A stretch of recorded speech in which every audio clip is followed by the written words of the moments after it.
more rioting. Stop me if you've heard this before. And why is there rioting still going on? How did this begin? In a graceful video. All that's coming up right now on I'm Right.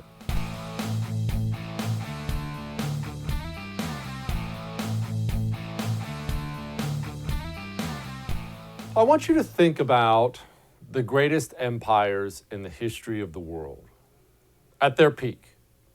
Obviously, your mind is probably going to go to some place like Rome first because it's the greatest empire of all time. But all of them, any of them, the Achaemenid Persian Empire, the Ottomans, the Spartans in their day, any one of the various Chinese dynasties, Genghis Khan, the Brits of the 1700s, any of them.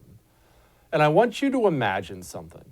I want you to imagine what the reaction of those very different countries, they're all very different, what would the reaction of their governments have been if there was funded, organized, domestic terrorism inside of their borders?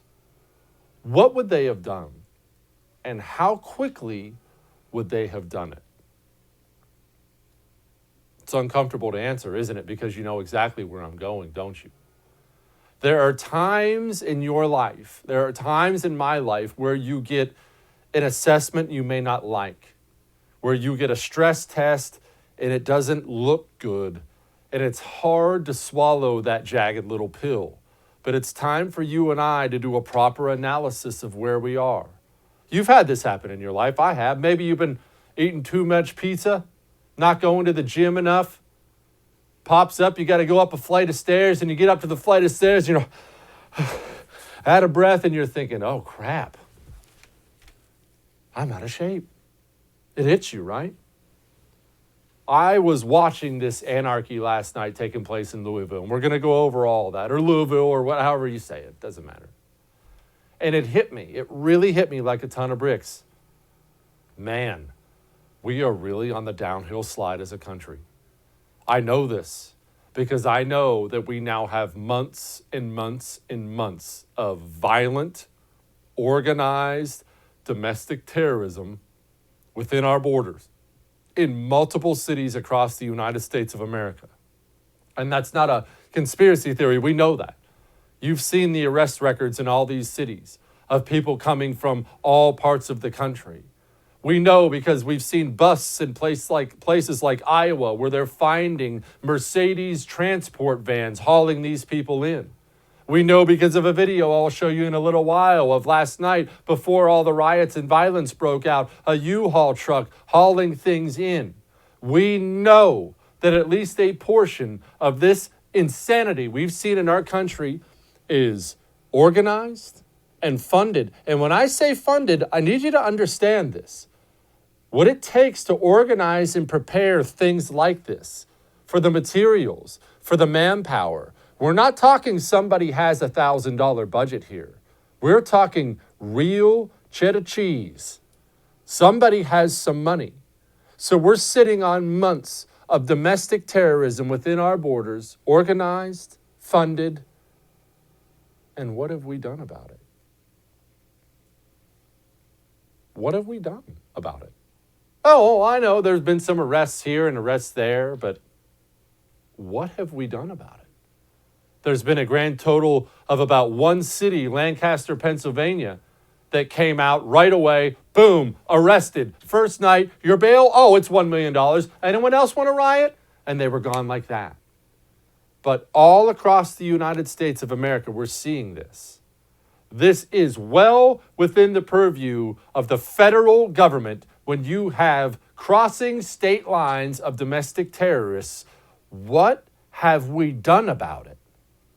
This reflects poorly, not on Democrats, not on Republicans, not on anybody individually. From a 30,000-foot view, this reflects very poorly on where we are as a nation. The United States of America, the beacon of freedom, the most powerful nation on earth, can't put down a little rebellion within its borders? We lack what? The ability? The willpower? The power? Whatever we lack, does it even matter? Does it matter why we haven't stopped it? The point is, we haven't stopped it. And you ask people, what's happening? Why is this going on? And you get these mealy-mouthed explanations like, well, I mean, there's an election coming up. Well, you have to understand, I mean, they're going through the process. And no. I don't want to hear that. Remember at the beginning, several different countries throughout history with several different forms of government would have stopped this immediately. If your form of government somehow doesn't allow you to stop organized, funded domestic terrorism immediately, then your form of government sucks. Now, since I don't think our form of government sucks, something else is wrong. Something else is rotting and not working. And we had better figure this out because this is a stress test. And don't tell me, Jesse, don't worry, just after the election, we're going to fix it. So that's what we are now?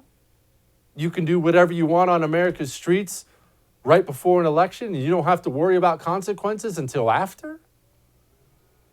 If that's what we are, we're already done. It's just a matter of dates. If these are American citizens organizing and funding this, they should already be in cells awaiting a trial. If these are not American citizens organizing and funding this, they should be afraid of the dark right now. It's true. This is an assault on the United States of America, and we apparently can't do anything about it. And that's pathetic. I know that's pretty between the eyes. I know it is, but I'm sick of this crap. So let's talk about what's actually happening in Kentucky, what actually happened. Breonna Taylor had a boyfriend, ex-boyfriend. You can't seem to get a straight answer. Apparently the guy was a drug dealer. I know you're hearing a lot in the news and about no-knock warrants and no-knock this, and we can have that conversation about no-knock warrants. That's fine. But understand this, they knocked. They showed up, boyfriend's house, knocked, and no, she wasn't laying in her bed during the shootout. She was standing in the hallway beside her drug dealer boyfriend, and Breonna Taylor died. No, she wasn't an EMT. I know that's going around out there. She used to be. She'd gotten fired. That's none of my business. That's not the point. And I'm not going to sit here and act like she deserved it. She had it coming. That's also absurd. But let's not pretend like the police drove up and gunned down Breonna Taylor because of the color of her skin. This is a bad deal. It happens when police officers mingle with drug dealers in our society. It's happened before. It happened in this case. It's going to happen again. Certainly, in the minds of every sane person in the world, we could all agree that no crime was committed. A tragedy, yes, but no crime committed. But we're way past that. We're way past facts and truth and sanity. We're now in the age where we've enabled so much crap that these people will just riot on a moment's notice. We all saw it coming. We all know it's coming. It's crazy. This was Kentucky's AG. Criminal homicide encompasses the taking of a life by another. While there are 6 possible homicide charges under Kentucky law, these charges are not applicable to the facts before us because our investigation showed, and the grand jury agreed, that Mattingly and Cosgrove were justified in the return of deadly fire after having been fired upon by Kenneth Walker. Yeah, I know we don't like to hear this, but we're adults. At least you and I are. I realize we're probably the last people in the world who are. At least that's what it seems like right now. But let's be adults here. The cops showed up to bust the drug dealer. The drug dealer got himself in a shootout with the cops, who returned fire in the dark. A young lady got killed. Awful, absolutely awful. Prayers for her family. But let's not pretend as if that's cops for racial reasons hunting down Breonna Taylor. That's absurd. It's stupid. And because we knew there was going to be a grand jury decision yesterday, you remember when we just had that little talk, that little uncomfortable talk about organized, funded? This was the scene in Louisville yesterday.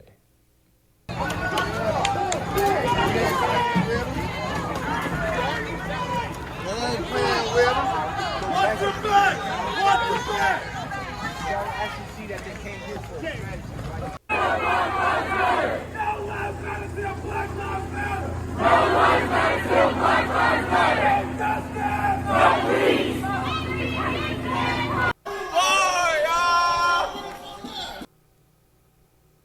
Burning of police headquarters.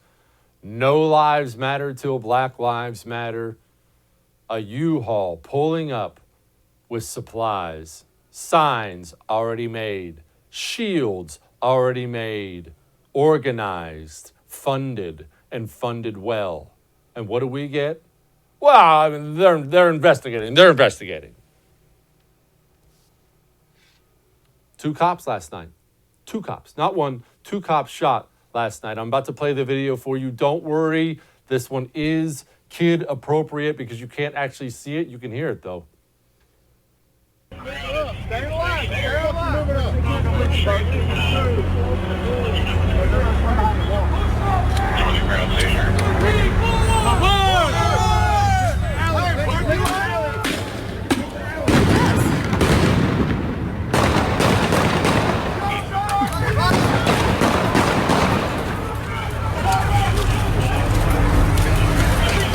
Shots fired. Shots fired.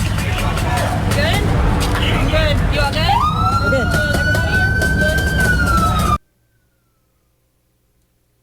War zone. War zone on America's streets. Donald Trump reacted strongly. Quote, praying for the 2 officers that were shot tonight in Louisville, Kentucky. The federal government stands behind you and is ready to help. Spoke to Governor Andy Bashir, and we are prepared to work together immediately upon request. I'm glad. Let's hope it happens. Donald Trump Jr., he's out there forcefully, God bless him.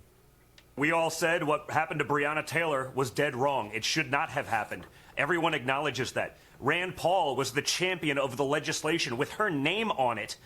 And he was attacked leaving the White House with people screaming at him to say his name.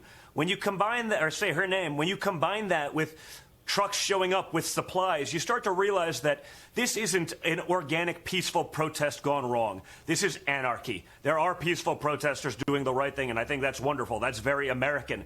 But what's going on when police officers are shot, when Democrat mayors are turning a blind eye, when they're more worried about protecting arsonists, vandals, looters, and outright criminals than they are about the citizens of these towns, it's absolutely disgusting. So, I condemn in all ways, shape, and form what's going on to the police officers who are just out there serving. Good for him. I'm glad somebody's still willing to speak up. And I know all that stuff about the stress test for America being a failure. I know that was tough to hear. It was tough to say. But I'm right. All that may have made you uncomfortable, but I'm right. Now, you know they're printing money, right? You're already hearing people like Republicans and Democrats give little warnings out there about what's that word? What's the I word? Inflation. You see, there are several economic theories out there. I'm sure you subscribe to one or two. It's fine, whatever. But there are also economic laws. And one of the laws of economics is when you print unbacked currency, you devalue the dollar. When you devalue the dollar, you're going to get ugliness. You just simply are. You can't print unbacked trillions of dollars without consequences. You don't have to freak out. It's not the end of the world. The sky isn't falling, but you do have to diversify. Didn't you work hard for that money of yours? I know you did. And you did the right thing. You set some aside and saved. So take some of that money and get a gold IRA from Gold Alliance. They know what they're doing. A+ rating with the Better Business Bureau. Diversify. Go to goldalliance.com/Jesse. That's goldalliance.com/Jesse. We'll be back.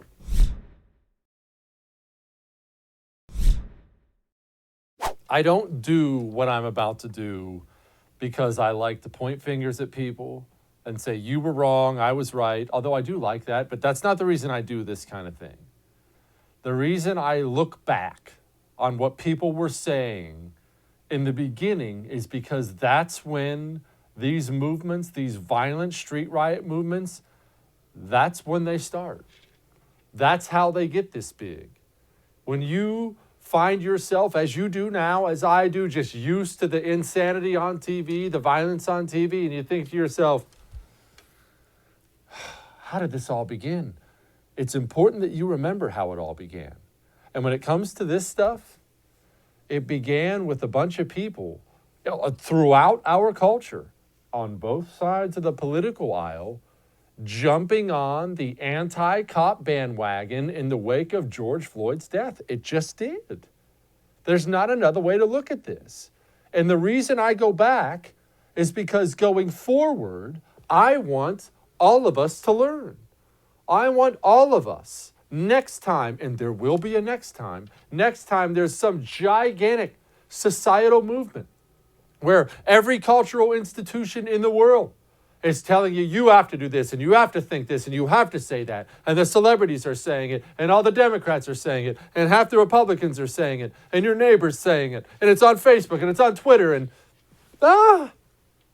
and you feel like the whole world is telling you you have to say something. That's the time where you go, no, I don't think I will, actually. I think I'm going to stop. I think I'm going to form my own opinion. And if my opinion is one that flies in the face of what everyone else is saying, I'm going to say it anyway. Because we don't have enough people in the United States of America willing to speak uncomfortable truths when they're uncomfortable. Oh, everybody, well, I should say most of America's on the pro-cop bandwagon now, right? Most of America. This is ridiculous. I love cops. Where were you the week after George Floyd's death? I don't want to hear where you are now, where everybody in the country with a brain can see what scumbags Black Lives Matter and Antifa are. I want to know where you were when it was uncomfortable. I mean, you have people like Colin Kaepernick out here now, obviously still a scumbag. The guy he can't do anything about that. Quote, the white supremacist institution of policing, good grief, that stole Breonna Taylor's life from us must be abolished for the safety and well-being of our people. Okay, yeah, obviously. That person can't be saved. But I want you to remember all these people. You remember all the celebrities that decided police should be abolished? Do you remember them? Yeah, let me give you a little list. John Legend helped us out with this. He posted a defund the police thing on his Instagram. He signed a petition or whatever to defund the police. Here are all the other celebrities who signed it, or at least some of them. Lizzo, Taraji P. Henson, Natalie Portman, The Weeknd, Common, Jane Fonda, Amber Riley, Brie Larson, Megan Rapinoe, Tessa Thompson, and many, many others. Oh, yes. You don't hear much about them now, right? Cops in L.A. getting shot. 2 cops in Louisville getting shot last night. Ooh, it's awfully quiet on that celebrity front. But back when it was getting started, oh, they were all about that life. And it's not just people you usually dismiss. Here's the CEO of Chick-fil-A. So I invite folks to put some words to action here. And if we need to find somebody that needs to have their shoe shine, we need to just go right on over and shine their shoes. And whether they got tennis shoes on or not, maybe they got sandals on, it really doesn't matter. But there's a time in which we need to have, some personal action here. Maybe we need to give them a hug too, brother. That's the most embarrassing thing I've ever seen in my life. Jumping right on that bandwagon, didn't he? Kamala Harris, too. Here was Kamala Harris on The View. Here's what she had to say back when it was nice to be anti-cop.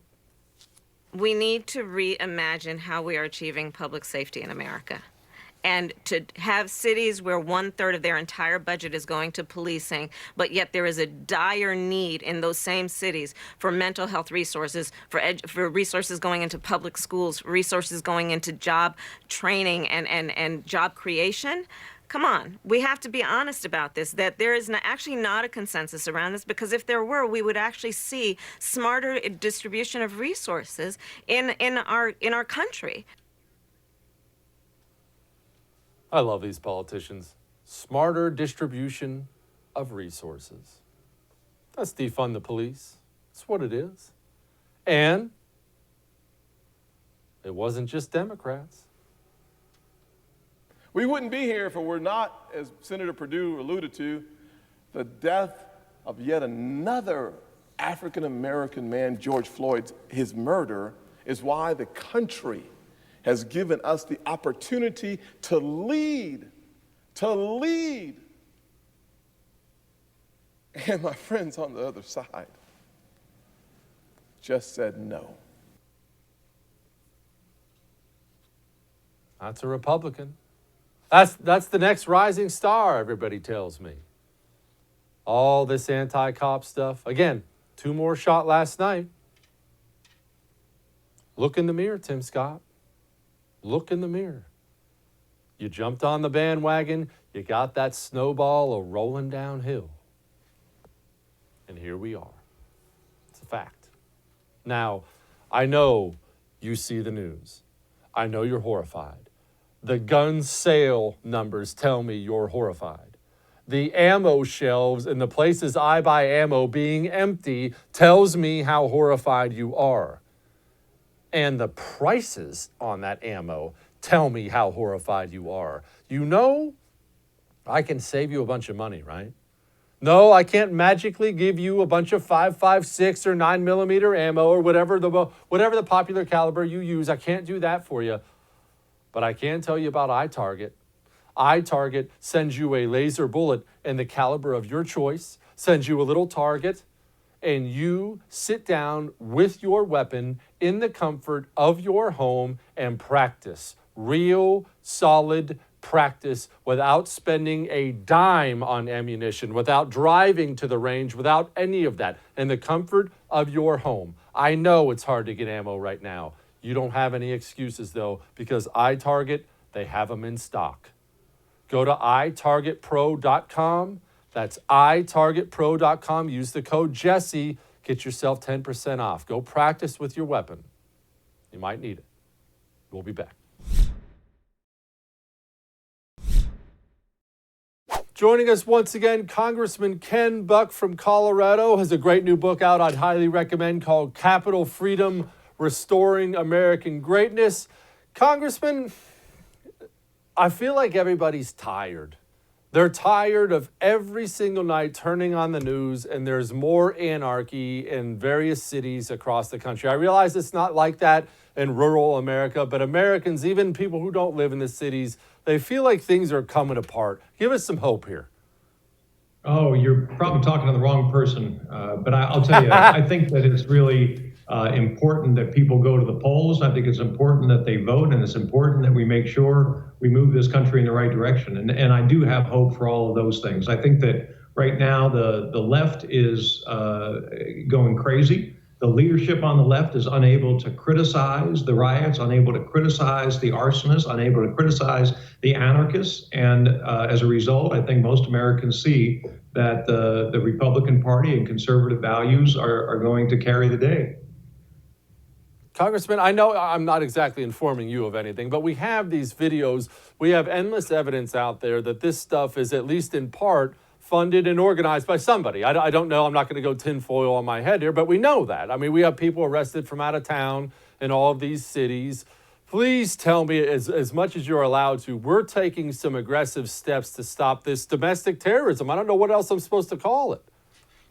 It is domestic terrorism, and the anarchists want to see a completely different country than we have now, and they know they can't get there by playing by the rules. They can't get there with the playbook. And the leadership of the anarchists, the people that hope to benefit by political instability, hope to undermine the accomplishments of the Trump administration, are funding this. And the Department of Justice, along with the FBI and other agencies, are conducting grand jury investigations. Those proceedings are secret. They have subpoenaed bank records. They are moving forward in a lot of different directions, and they will get to the bottom of this. And I am quite confident of that. The best thing we can do is just know that this is in good hands, and we need to do our best to protect ourselves, protect federal property, and make sure that our fellow citizens are being safeguarded. Amen. Amen. You know what? I'll take that. See, you didn't think you were going to bring us up tonight, and you just did. Now, how much do we give credit for this unrest to China and the whole coronavirus disaster? I'm not linking them directly with the street agitation, although they may be involved. I don't know. But what's happening with China and what they pulled and sealing off their domestic travel, yet allowing international travel? I think people are rightly concerned that they're going to get off from all that. Yeah, I think that the world community needs to hold China accountable for a number of things. It starts with COVID, but it also goes to trade. China has yet to join the world trade system, and they continue to cheat. They continue to steal intellectual property. They continue to manipulate their currency. Western Europe needs to join with the United States in holding them accountable. And as long as they are using slave labor camps with Uyghurs, and now there's stories out there that they are conducting themselves the same way in Tibet, it is absolutely imperative that the world speak with one voice and tell China that it's unacceptable. I, like many parents in America, am very, very, very concerned about the education system in this country. I think that in the very least is something positive that's happened over the last few months. We've had our eyes open that we really have too large percentage of our population that hate this place, and that comes from our education system, in my opinion. What can we actually do about that? I think the education system's a huge problem, and especially the public education system. And we need to make sure that we aren't adopting programs like the 1619 project that is historically inaccurate and has been refuted by historians. And I think that it's really important that the left can't just ignore, cancel, rewrite American history. And the critical factor that I think we have to make sure that we celebrate the great successes that we've had in this country, that we recognize that we are the most prosperous and the most free country in the history of the world. And we only keep that freedom by teaching our children and grandchildren the meaning of freedom. What is a parent supposed to do now? Let's say you're a parent, you can't afford a private school, maybe you don't have time to homeschool. What can you do with your local public school to make sure your child is not being indoctrinated in this crap? Should you run for school board? Should you be attending meetings? Should you be writing the principal? What should these parents do? Parents feel helpless.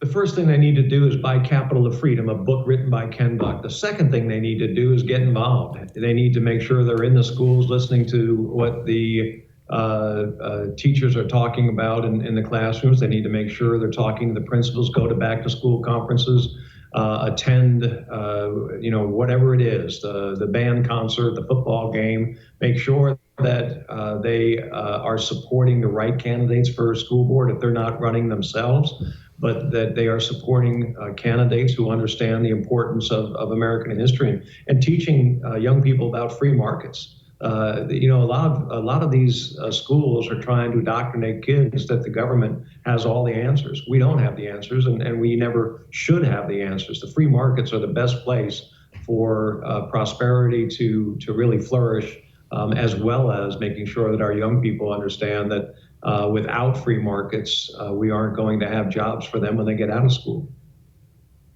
Speaking of free markets, what do we do about the Chinese influence in our American economy? They're intertwined here. I understand there are several people, yourself included, trying to unravel that. I get that. But look, I don't want government involved in small business or in any business. Government should be out of that. At the same time, we can't allow businesses to send all their business to China and invite China into our shores. What is the appropriate role of government in all this?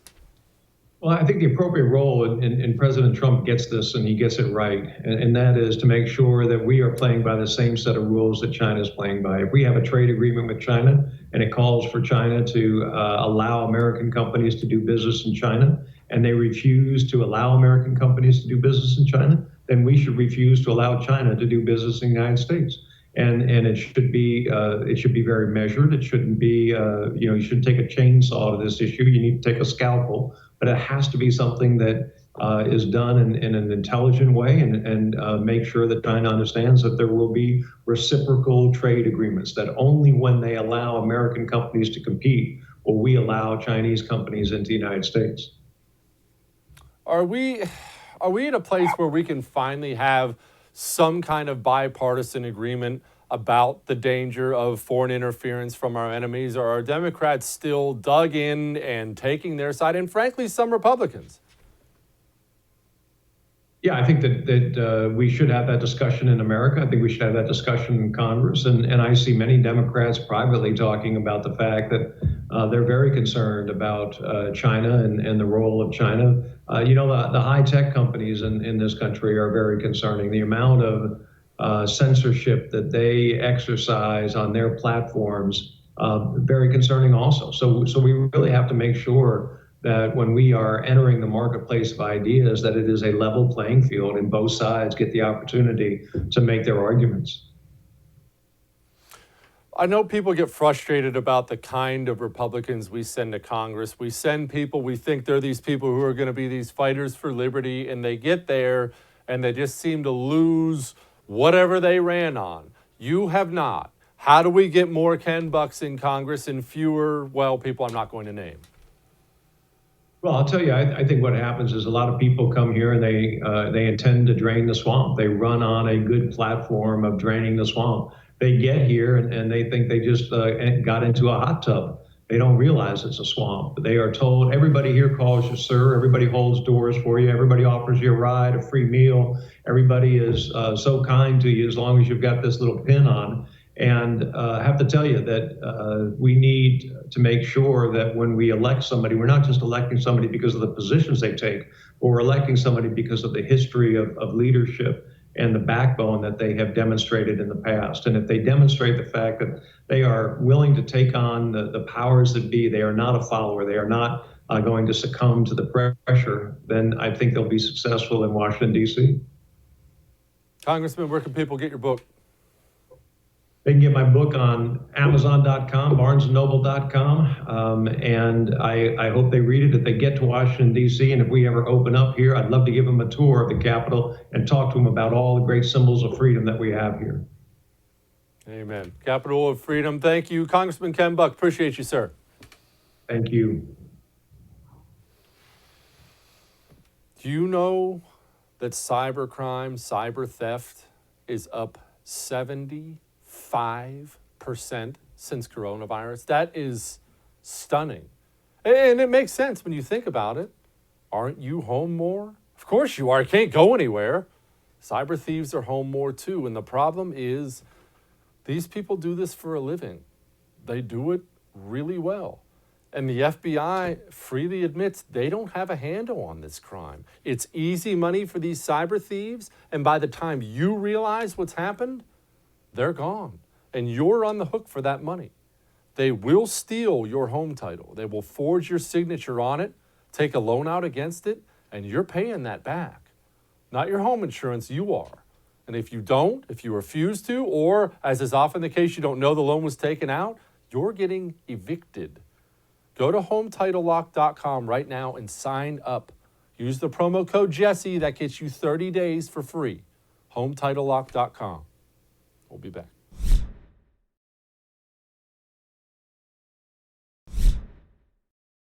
Joining me now, host of This Is My Show with Drew Berquist and former Counter-terrorism dude. Drew, that's got to be the coolest title I actually get to introduce anybody with, and it pains me that I have to introduce you that way every single show. You know that, right?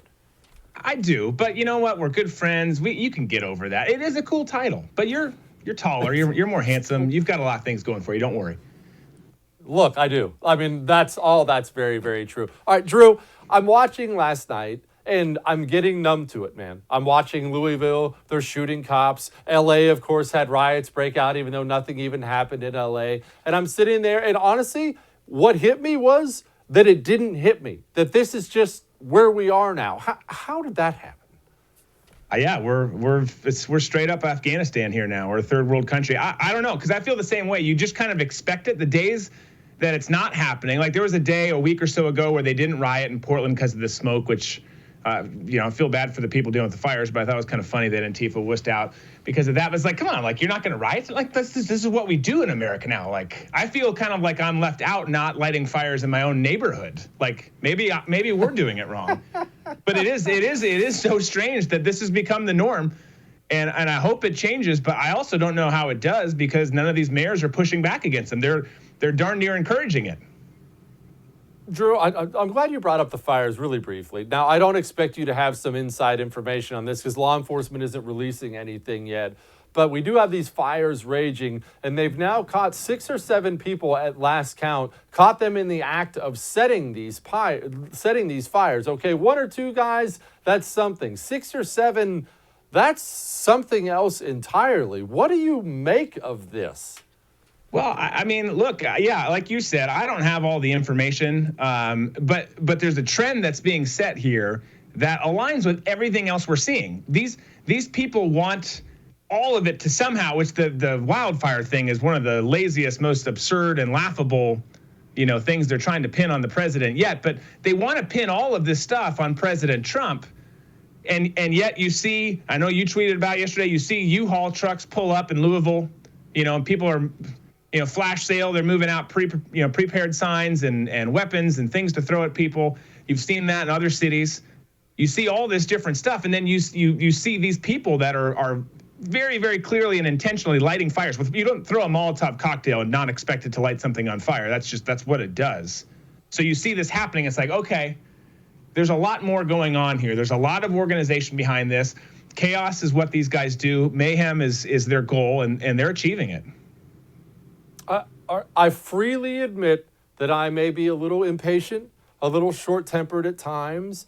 I am extremely frustrated, as I expressed earlier in the show, about the pace of justice coming down on these people who've been doing this. It's now months. And I'm hearing things from people of, well, they're investigating, they're looking into it.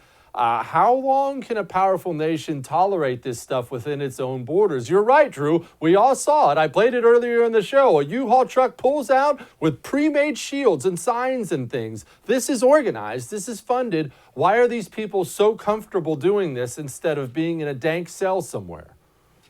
Yeah, I don't know. You go back and forth on it because it has gone on way too long. Pick a city. It doesn't matter. Everyone talks about Portland, but pick a city. It's happening in so many places on a frequent basis. And you see this lawlessness and you see no repercussion. And it's good on one front because it really has. They've overplayed their cards. The Democrats have shot themselves in the foot, probably literally in a couple cases, knowing how dumb these Antifa kids are out there. But this has helped us in that sense, but it does have to stop because we've gotten really good in this country, whether you're looking at stuff dealing with Hillary, Susan Rice, whatever, you're looking at the Durham investigation that's ongoing, all of this stuff, we're really good at setting bad precedents. We've got to get back on track and set good precedents and precedents that, hey, if you break the law, guess what? Just like you were taught when you were a kid, there are consequences. You say this, you're going to get a bar of soap in your mouth. I never did because I was an angel. But that's what happens in other families, and people need to have that reality. Like, I don't care if you're James Comey. I don't care if you're Brennan. I don't care if you're some mouth-breathing Antifa kid in Louisville or Portland. If you assault someone or light something on fire, you get prosecuted. Like, that has to happen. It should be noted that I only had the soap thing one time. My mom couldn't find a bar of soap, so she actually squirted some liquid soap on my tongue, and I made such a horrendous fuss over the whole thing that I just emotionally broke her, and she never tried it again. It was masterful by me. Even at such a young age, I was the master. Yeah, well, you probably gave her PTSD with bubbles coming out of your mouth forever when you put liquid soap in. Poor woman. All right, who's Antifa? Who makes up Antifa? Not the organizers or funders or whatnot, but we all see the mug shots of the people with the squiggly tattoos on their face and the purple hair and the lady with half her head shaved and the dude who looks like he's been trapped in a basement his whole life. Who are these people, Drew? Where do they come from? What are they? All right, well, I mean, there's a lot of things I'd love to say about them, but these are the kids who grew up getting participation trophies because they sucked at stuff and people said that they were good. and I'll keep this PG. But like in reality, and I'm anti-bullying, which is funny because this is what they're doing. You know, they're anti-bullying too, but they're out there bullying America.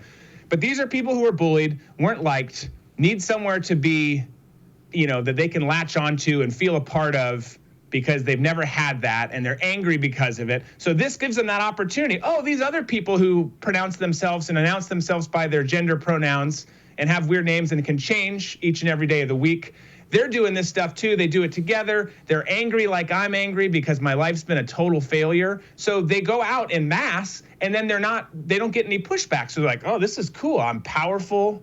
Okay, I wear black lipstick even though I'm a male today. Like these people are just absolute non-contributors to society. I literally put them, and I feel bad doing it, but it's true. Like I put them in a category over here, like they're not worth it. Like you don't bring any value to society. You're too broken. Have you ever considered changing your name? There was a while, I mean, look, to be honest, I'm still thinking about changing my middle name to Steele, and I just want to see if I can get by with it and see if anyone notices. That's a good one. That's a good one for you. No, I haven't. I'm too busy to think about. I had a bunch of other names in my past. It gets exhausting having other names. I'm not doing it anymore. Wait, I never, we've hung out a million times. I've never even asked you. You had secret identities and stuff? There's different names out there, yeah. I can't tell you what they are, but there were different names, different socials, different everything. It's exhausting. Where do you live? I don't remember. I'm tired. It could be here. It could be there. You figure it out. I'm so jealous. I don't want you to divulge any state secrets or anything like that, but did you ever have to do like disguises and stuff, like a fake mustache? No. I mean, I would wear the one with that you saw growing up with the big bushy eyebrows and the big nose just for fun. Of course. But I never personally did. There's some crazy guys who do amazing work with that stuff, though. It does happen. I just didn't have to. I mean, people don't want to be around this ugly mug in the first place, so it's like you don't want to beautify it. Like, just put him out there. They'll go away from him. So it worked out. It is what it is. You can't polish that turd. No, you Drew, can't. when does all this stop? I hear people talk all the time about this stops on election day. I don't know if I believe that. Is that when it stops? Well, I tell you this, one thought I do have. I agree with you. I don't think it stops. Certainly if Trump wins, it doesn't stop. They're going to make this a painful 4 years, and then it's going to ratchet up again come 2024 if we're even still a country. Like who knows what it looks like then. But I don't think it does. The one scenario that I don't think is completely unplausible is, since they have clearly been behind all this stuff, and when they haven't been behind it, they've at least not condemned it, but condoned it through their actions or lack thereof. I mean, the silence has been deafening in some cases. But I think what could happen is, if we're Biden, God forbid, I mean, we need to be looking for like a Caribbean island to move to if it happens in the first place. But if he were to win, I could see them stopping and saying, see, this was all Trump's fault. Now we're heading into this blissful utopia where everything's going to be free until it's not, and we're all standing in bread lines and life's awful. And then there'll be riots for a different reason, because they'll realize how dumb they were and how they ruined the greatest country to ever exist. But I could see the left doing that. Like, okay, now everyone calm down. It makes our narrative and our story that we're right, Trump was bad, makes it believable. And then all the lies that we've been getting for a while, I could see that scenario playing out. Drew Berquist, host of This Is My Show with Drew Berquist. Thank you, brother. Thanks for having me. One of the most beautiful, graceful videos we've ever played for you on this show. Coming up next.